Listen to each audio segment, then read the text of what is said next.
a distribution that rivals the dominance of the robber barons of the Gilded Age.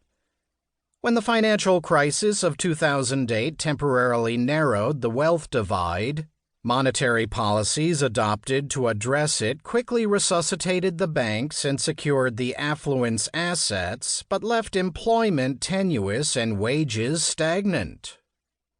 The past 4 decades of American history have therefore been marked by 2 interconnected transformative developments: the financialization of the U.S. economy and the surge in inequality across U.S. society. This book shows that one cannot be understood without the other. Indeed, the rise of finance is one fundamental cause of the heightened inequality in the contemporary United States. The most damaging consequence of the contemporary financial system is not simply recurrent financial crises, but a widening social divide between the haves and have-nots. To understand contemporary finance is to understand contemporary inequality. We are not the first to claim that the rise of the U.S. financial sector engendered inequality. In the fall of 2011, protesters occupied Zuccotti Park, only blocks from the New York Stock Exchange, calling attention to the stark disparity in wealth between Wall Street and Main Street.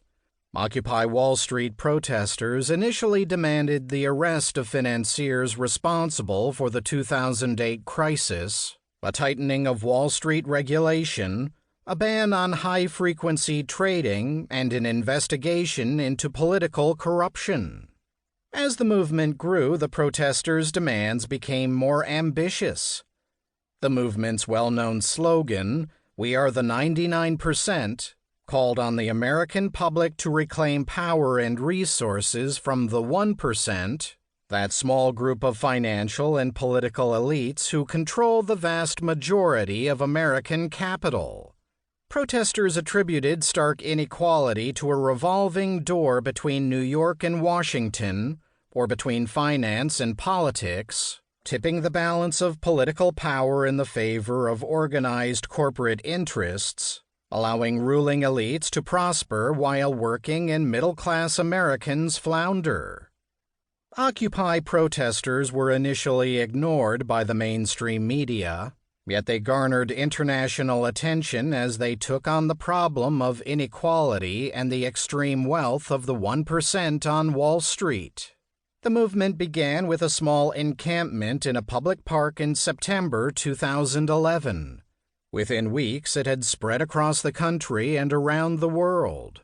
The mobilizations peaked on October 15th, when the organizers tallied 950 participating cities in more than 80 countries around the world.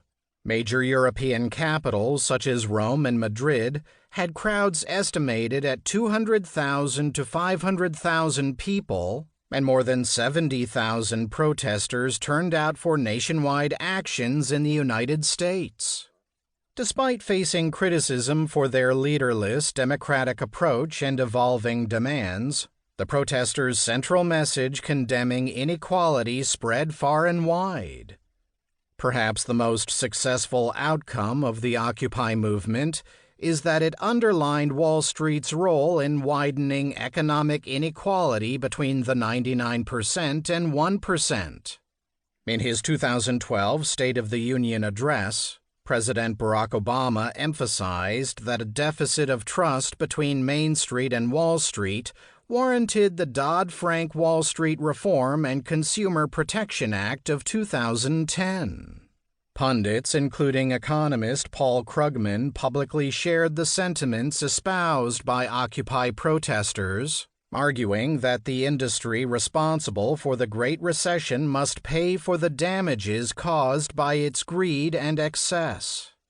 Democrats and Republicans alike came to recognize that economic inequality was a paramount concern, and populism arose as the winning ideology in the 2016 presidential election.